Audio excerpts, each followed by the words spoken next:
अब यहां एक नया वर्ड आया फेस। हालांकि ये फेस हम पहले भी पढ़ चुके हैं, लेकिन वो पिछले जन्म की बातें हैं, पता नहीं किसी को याद होगी या नहीं होगी। ये हमने फेस वर्ड पढ़ा था, सिंपल हार्मोनिक मोशन में पढ़ा था। और फेस पढ़ा था कहाँ? हमने वेव में पढ़ा था। फेस की तो बहुत तगड़ी वाली स्टडी करी थी, बहुत तगड़े वाले फेसेस आते थे उसमें। याद कीजिए, face is the physical quantity which determines the position and the motion of particle executing SHM simultaneously। Tongue twister है बड़ा कैला वाला। तो अब यहां वर्ड एक नया आया, फेस। ये फेस और हमारी नॉर्मल लाइफ में फेस वर्ड यूज होता है। फेस वर्ड यूज होता है हमारी नॉर्मल लाइफ में। किसी के घर शायद, या जिसके यहाँ सबमर्सिबल है या ट्यूबवेल बनी हुई है, उसके यहाँ 3 फेस मीटर लगा होगा। 3 फेस मीटर लगा हुआ होगा, मतलब खंबे पे से 4 तार आते हैं मीटर तक। 1 2 3 और एक तार और आता है, एक तार और आता है। ये आपका 3 फेस है, फेस 1, फेस 2, फेस 3, और एक तार आता है आपका न्यूट्रल वाला। शायद ही किसी के हो ये, लेकिन होते हैं, हैं? होते हैं नहीं नहीं। मेरे घर में लग रहा है। हाँ देखो, इनके असीम के यहाँ है, इनके है 3 फेज की लाइट है। जिसके पास 5 किलोवाट से ज्यादा का लोड सैंक्शन होगा, जिसका घर का भी 9 किलोवाट का, है। कितने वाट 9 का? 10 किलोवाट का, 9 किलोवाट या 10 किलोवाट का। हाँ, नहीं नॉर्मली घर का जो घरेलू कनेक्शन है वो भी अगर 5 किलोवाट या इससे ऊपर का है तो 3 फेज कनेक्शन ही दिया जाता है वहां, ताकि लोड डिस्ट्रीब्यूटेड रहे, 3 अलग अलग तारों पर लोड डिस्ट्रीब्यूटेड हो जाए। हालांकि कोई यूज करता नहीं, करते चलाते एक ही फेस है घरों में। तो ये जो वर्ड आया फेस, एक तो वो 3 फेस मीटर वाली बात हो गई। एक और वर्ड हमारे मतलब फेस हमारे लाइफ में होता है जिसे हम रोजाना देखते हैं और पता भी नहीं हमें। Moon face, Chandrakala. वो भगत जी वाली चंद्रकला नहीं है, कभी मुंह में पानी आने लगे। चंद्रकला, चंद्रमा की कलाएं। क्यों? एक चंद्रमा की, हमने कहा कि भाई आज क्या है, आज अमावस है। हमने कहा कि आज पूर्णिमा है, आज पूर्णिमा है। तो जब वर्ड हमने अमावस बोला तो तुरंत क्लियर हो गया कि आज कभी भी दिखाई नहीं देगा नो मून। जब वर्ड बोला पूर्णिमा तो पता चल गया कि इस टाइम ये क्या है, पूरा है, चमकदार है, ब्राइटनेस है इसके अंदर, और आसमान में ऊपर निकला हुआ दिखाई देगा। मतलब अमावस या पूर्णिमा कहते ही पता लग गया कि चांद कैसा है, उसकी पोजीशन क्या है, उसकी इल्यूमिनेंस क्या है, सब कुछ पता लग गया एक ही वर्ड में। तो ऐसे ही ये फेस है। फेस, एक वर्ड फेस बोलते ही सब कुछ पता लगा जाता है। तो अब यहां देखिए, जब वर्ड बोला हमने सेम फेस, तो सेम फेस कहते ही समझ आ गई बात कि जिस समय करंट जीरो है उस समय ईएमएफ भी जीरो, जिस समय ईएमएफ मैक्सिमम है करंट भी मैक्सिमम है। करंट और ईएमएफ के मैग्नीट्यूड अलग अलग हो सकते हैं। जैसे हमारी नॉर्मल नॉर्मल 220 वोल्ट आता है, लेकिन अगर आप एक 100 वाट का बल्ब चला रहे हो 220 वोल्ट पर, या 200 वाट का बल्ब जला रहे हो, तो लगभग 1 एम्पियर की करंट होती है। तो ये 220 वोल्ट होगा, ये 1 एम्पियर होगा। लेकिन सिंपल सी बात यह है कि जब पीछे से वोल्टेज जीरो आ रहे होंगे तब करंट भी जीरो। जब पीछे के वोल्टेज बढ़ते बढ़ते पूरे बन जाएंगे कितने, 220 बन जाएंगे, तो उस टाइम करंट हो जाएगी 1 एम्पियर, अपनी मैक्सिमम पर पहुंच जाएगी। दोनों एक जैसे नहीं होंगे, दोनों का मैग्नीट्यूड अलग अलग हो सकता है। लेकिन जब ईएमएफ अपने मैक्सिमम पर होगा उस टाइम करंट भी अपने मैक्सिमम पर होगी। जब ईएमएफ जीरो पर होगा उस समय करंट भी जीरो पर होगी। जब ईएमएफ अपने मैक्सिमम निगेटिव पर होगा तो करंट भी निगेटिव पर होगी। ये कहा गया सेम फेज, ये कहा गया सेम फेज। और ये जो ग्राफ बना हुआ है आपने, जो फेस रिलेशन बताता है, जो ग्राफ आपने बनाया, जो बताता है, क्या बताता है? Face relation, face relation between EMF, EMF भी नहीं, ईएमएफ तो क्योंकि वर्ड यूज होता है सिर्फ और सिर्फ सोर्स के लिए, हम इसको बोलेंगे वोल्टेज, वोल्टेज एंड करंट। एक ऐसा ग्राफ जो वोल्टेज और करंट के बीच में रिलेशन शो करता हो, इस ग्राफ को, इस डायग्राम को बोलते हैं फेसर डायग्राम। इसे क्या बोलेंगे? Phasor diagram. तो ये जो डायग्राम आपने बनाया है, ये फेसर डायग्राम है। ये किसका फेसर डायग्राम है? ये फेसर डायग्राम है pure resistor in AC. Pure resistor का एसी सर्किट में फेस डायग्राम है ये। इससे क्या पता चलता है कि प्योर रेजिस्टेंस अगर आपने एसी सर्किट में लगा दिया तो करंट और ईएमएफ, करंट और voltage, not EMF exactly, current and voltage are in same phase. EMF हमने वर्ड गलत यूज कर लिया, यहाँ वोल्टेज हम लिखना पड़ेगा। जरूरी नहीं कि ईएमएफ सेम फेज में हो, वोल्टेज सेम फेज में है। किसके अक्रॉस वोल्टेज? इस रेजिस्टेंस के अक्रॉस वोल्टेज जो भी है और इसके अंदर जो भी करंट फ्लो कर रही है, वो दोनों एक दूसरे के साथ सेम फेज में। अब फेसर डायग्राम भी दो तरह के फेसर डायग्राम होते हैं, दो तरह के फेसर डायग्राम है। इस फेसर डायग्राम को हम बोलते हैं साइन वेव, साइन कर्व, क्योंकि साइन से बनाया, साइन थीटा से बनाया। तो ये साइन कर्व है, फेसर डायग्राम है लेकिन साइन कर्व है। एक और फेसर डायग्राम होता है, वो इसी का दूसरा रूप है। अब ध्यान से देखना, एक और फेसर डायग्राम बना रहा हूं प्योर रेजिस्टेंस के लिए। मैंने ये गलत बना दिया तो मुझे दोबारा बनाना पड़ेगा इसे, क्योंकि मैंने पेपर में जगह नहीं छोड़ी इसके लिए।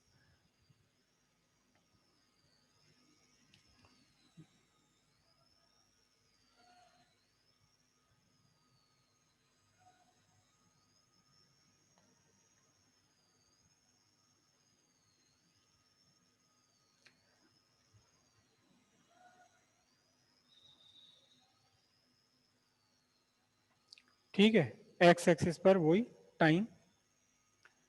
ओके, मैं ग्रीन रेड पेन से बना रहा हूं वोल्टेज। ये वोल्टेज मैक्सिमम है, T/4 पर जाएंगे, और इतने ही वोल्टेज मैक्सिमम कहाँ जाएंगे? ये 3T/4 पर निगेटिव। मैक्सिमम T/2 पर पहुंचकर 0, 3T/4 पर मैक्सिमम, और T पर फिर 0। थोड़ा सा मुझसे गलत बन गया ग्राफ ये एग्जैक्टली T/4 पर आना चाहिए 0, थोड़ा सा गलत बन गया है। ठीक है, एग्जैक्टली T/4 पर आना चाहिए मैक्सिमम। ये मेरा T/4 से आगे निकल गया था P किसका, इसलिए गलत है ये तो बना क्या? EMF plus E0 minus E0। और इस ग्राफ को हम लिखेंगे E equals E0 sine omega T. ठीक है, और दूसरा ग्राफ में ड्रॉ कर रहा हूं। कौन सा ड्रॉ कर रहा हूं? करंट के लिए। T/4 पर करंट मैक्सिमम, T/2 पर करंट 0, 3T/4 पर करंट मैक्सिमम निगेटिव, और फिर T पर करंट 0। ये ग्राफ आया, सॉरी, ये ग्राफ बनाया I equals I0 sine omega T. Correct, phasor diagram बन गया ये वैल्यू कितनी है? ये वैल्यू है I0, और ये वाली वैल्यू कितनी है? ये वाली वैल्यू है माइनस I0। ठीक है जी। अब ये तो है phasor diagram as sine variation, sine curve. एक और फेसर डायग्राम होता है जिसे हम बोलते हैं रोटेटिंग वेक्टर। रोटेटिंग वेक्टर बिल्कुल इसके बराबर में बनाऊंगा एडजेसेंट। आपको भी ऐसे ही ड्रॉ करना, बिल्कुल यही इस एक्स एक्सिस के सामने ही लेना। ठीक है,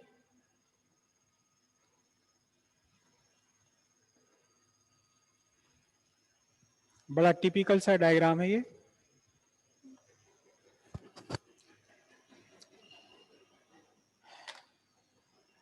इस E0 के सामने तक डॉटेड लाइन लेके जाओगे, इधर माइनस E0 के सामने तक डॉटेड लाइन, नीचे ना लेके जाओ, ऊपर ऊपर काफी है, एक ही साइड में काफी है। I0 तक लेके जाओगे, ये।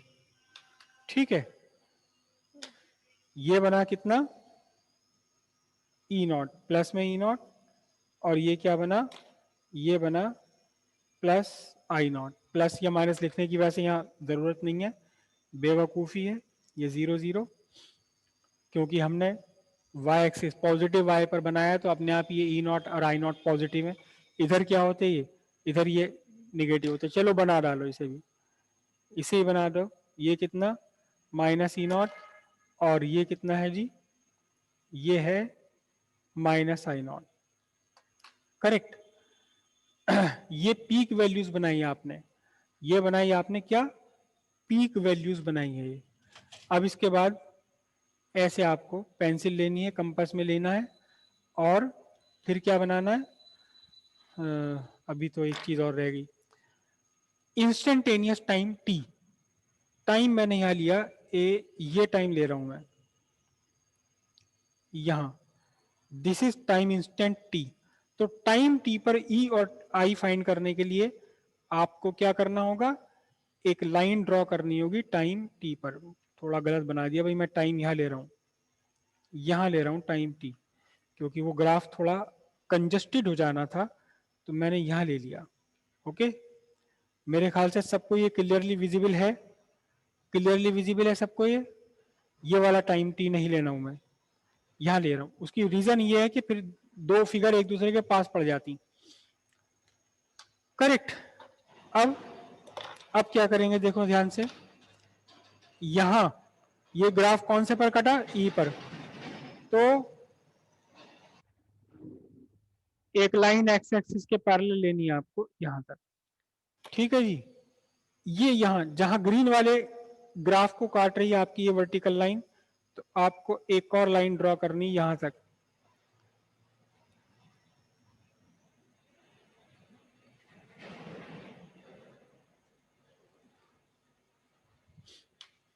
चार लाइन होगी एक दूसरे के पैरेलल।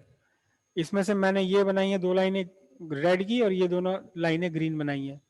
शायद कलर विजिबल नहीं है आप सबको, क्योंकि मुझे ही विजिबल नहीं हो रहा है यहाँ मॉनिटर पर। अब देखना कैसे किया, क्या किया जाएगा, बहुत ध्यान से समझना। ये आपने रखा, और कहां तक, ई नॉट तक, देख रहे हो, ई नॉट तक मैंने पेंसिल ली है, ई नॉट तक पेंसिल ली है, बिल्कुल यहां तक। और ये मैंने एक लगा दिया आर्क, कहां तक लगाया है ये आर्क, ये आर्क मैंने लगाया कहां तक, जहां एग्जैक्टली रेड वाली लाइन पहुंच रही है। कॉल आ रही है। ठीक है जी। अब उसके बाद मैं क्या बना रहा हूं, देखना यहां से, एरो, सीधा एरो आपको ड्रॉ करना है यहां तक, और इस पर आपको यहां लिखना है instantaneous EMF E, instantaneous voltage E, V भी लिख सकते हैं इसे। उसके बाद फिर से देखना एक और क्या कर रहा है, फिर से यहां लेना है, और इस बार ये आपको लेनी है आई नॉट तक, देख रहे हो, आई नॉट तक मैंने लिया, और फिर एक लाइन ड्रॉ कर रहा हूं मैं, फिर एक आर्क ड्रॉ कर रहा हूं मैं यहां,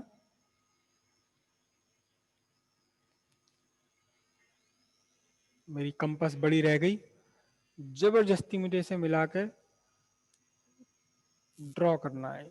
ये आ हा, क्या बात है।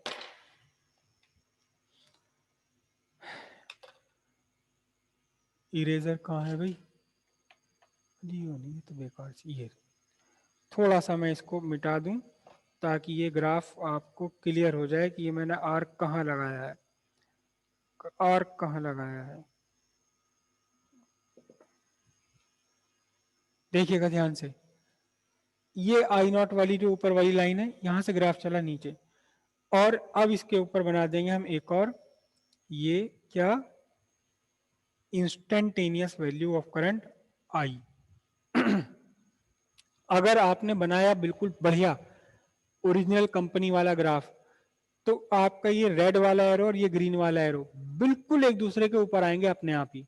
लेकिन अगर इन लाइंस में कोई मिस्टेक हो गई पैरेलल लाइन में, या इसकी शेप आपने, जो शेप पहाड़ जैसी शेप होती है, ये पहाड़ जैसी शेप ना बना करके आपने इनकी शेप अगर आपने बना दी सर्किल जैसी, समझ रहे हो, अक्सर जो डायग्राम बनाने में मिस्टेक होती है, सभी से हो जाती है मिस्टेक ये। तो ये डायग्राम कैसे बना लेते हैं, ये डायग्राम ऐसे बना लेते हैं, यूं, मुझसे तो गलत भी नहीं बनता, ऐसे, मतलब जैसे ये है ना, ये आर्क ऑफ ए सर्किल, ये सर्किल का एक पार्ट बना लिया गोल, ये सर्किल का एक पार्ट बना लिया। अगर आपने सर्किल का पार्ट बना लिया यहाँ इसको, तो आपका ये गड़बड़ हो जाएगी। एक एरो तो बनेगा यहाँ, दूसरा वाला एरो आपका ये एक दूसरे के ऊपर ना आके दूसरा एरो यहाँ आएगा, या फिर इधर आएगा। कहीं और आएगा इसका एरो। लेकिन अगर आपने एग्जैक्ट ये पैराबोलिक शेप बनाई है, पहाड़ जैसी शेप बनाई है दोनों की, तब ये दोनों के दोनों आपके वेक्टर एक दूसरे के ऊपर पड़ेंगे और यहां इसे हम लिखेंगे, इस एंगल को लिखेंगे ओमेगा टी। ये बन गया आपका पूरा का पूरा फेसर डायग्राम। दो फेसर डायग्राम है एक्चुअली ये फेसर डायग्राम है इन terms of variation of electric, sorry voltage and current, in terms of voltage and current. ये फेसर डायग्राम कौन सा है? ये फेसर डायग्राम है इन terms of variation of voltage and current. ये कैसा डायग्राम है? ये है diagram in terms of rotating vector. अब ये रोटेटिंग वेक्टर का मतलब क्या होता है? रोटेटिंग वेक्टर का मतलब क्या होता है? देखो जरा ध्यान से, अगर मैं ये टी, ये जो स्मॉल टी मैंने लिया, अगर टी बाई 4 पर ले लूंगा, यहां बनाऊंगा ये लाइन, तो एग्जैक्टली हम कहां पहुंच जाएंगे? ई नॉट और आई नॉट पर पहुंच जाएंगे। तो ये ई और आई का जो वेक्टर है ये रोटेटिंग वेक्टर है, मतलब जब जीरो पर लूंगा मैं यहाँ, जब जीरो पर लूंगा तो ये तो दोनों होंगे ही नहीं। जब मैंने टी पर लिया तो ये आई और ये करंट आई, मैं अगर थोड़ा सा टी और यहाँ आगे लेता तो फिर ये वाला रेड वाला थोड़ा इतना यहाँ बड़ा बनता और ये रेड ग्रीन वाला भी थोड़ा बड़ा बनता। और अगर मैं टी ले लेता बिल्कुल टी बाई 4 पर, तो ये रेड वाला बढ़ते बढ़ते कहां तक पहुंच जाता? ये रेड वाला यहां पहुंच जाता, ये है आपका ई नॉट, और ये वाला पहुंच जाता है आपका ग्रीन यहां तक, ये है क्या? आई नॉट। ये रोटेटिंग वेक्टर्स हैं ये। चलो तो फिर मैं इनको आपको समझाने की कोशिश भी नहीं कर रहा कि ये कैसे इनकी लेंथ छोटी बड़ी होगी और ये कैसे घूम रहे हैं, चल भी रहे हैं, ये लेंथ में छोटे बड़े भी हो रहे हैं। जब ये यहाँ पहुंचेगा, जब ये रेड वाला देखो, अभी देखना, रेड वाला यहाँ पहुंचेगा तो ये ई नॉट हो जाएगा, यहाँ पहुंचेगा तो ये आई नॉट बन जाएगा। अभी कितना है इसकी वैल्यू? अभी ये इतनी वैल्यू है।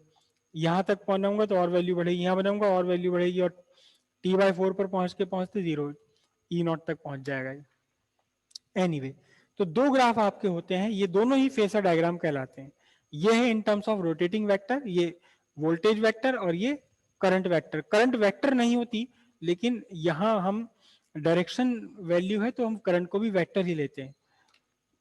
और ये आपका कौन सा हो गया? Vary in terms of variation of voltage and current. ये भी फेसर डायग्राम है, ये भी फेसर डायग्राम है, दोनों ही एग्जाम में पूछे जाते हैं। ये ज्यादा पूछा जाता है, ये तो बनाना भी बड़ा मुश्किल होता है नॉर्मली। तो एक, मैं बुराई नहीं कर रहा किसी की, लेकिन 90% किताबों में ये गलत बने हुए डायग्राम, ये वाला, ये डायग्राम जो है, उन्हें पता ही नहीं कि ये इसका मतलब क्या है, ये कितना लंबा बनाना है। क्योंकि एक्चुअली होता ये, एक राइटर ने, किताब लिखने वाले ने अपने हाथ से डायग्राम बना दिया, कंप्यूटर पे कोरल ड्रॉ में काम करने वाले ने उसे डिजाइन कर दिया। लेकिन कंप्यूटर पे जिसने डिजाइन करा उसे तो नहीं पता ना कि मुझे क्या बनाना है, ये इसका मीनिंग क्या है। अच्छा, लिखने वाले को इतनी फुर्सत नहीं है कि उसे डायग्राम को चेक कर ले, उसे यही पता नहीं कि डायग्राम मेरा गलत भी हो सकता है। उसने तो ये सोच लिया कि मैंने बना के दे दिया है, कंप्यूटर पे बैठा हुआ आदमी से सही बना लेगा। उसने कंप्यूटर पे बैठे वाले ने, उसे क्या पता कि इन लाइनों के बीच का डिस्टेंस ये ज्यादा है, ये कम है, इसका मतलब क्या है। यहाँ तो बहुत कम डिस्टेंस है, यहाँ इतना बड़ा डिस्टेंस है, इनके सबके मीनिंग है। तो कंप्यूटर डिजाइन करने वाले को क्या पता? कुछ भी नहीं। बनाने वाले ने हाथ से बना के दे दिया, कंप्यूटर पे ड्रॉ करने वाले ने कंप्यूटर पे ड्रॉ कर दिया, दोनों के एक दूसरे के बीच में तालमेल नहीं है, कोई फेस रिलेशन नहीं है दोनों के बीच में, तो गलती होते हैं वो डायग्राम। ये आपका बना फेसर डायग्राम। और ये फेसर डायग्राम किसके लिए है? ये फेसर डायग्राम, दोनों ही फेसर डायग्राम किसके लिए है? ये आपके फेसर डायग्राम है किसके लिए? प्योर रेजिस्टर के लिए ये फेसर डायग्राम है। Phasor diagram for pure resistor. Clear हो गई इतनी बात?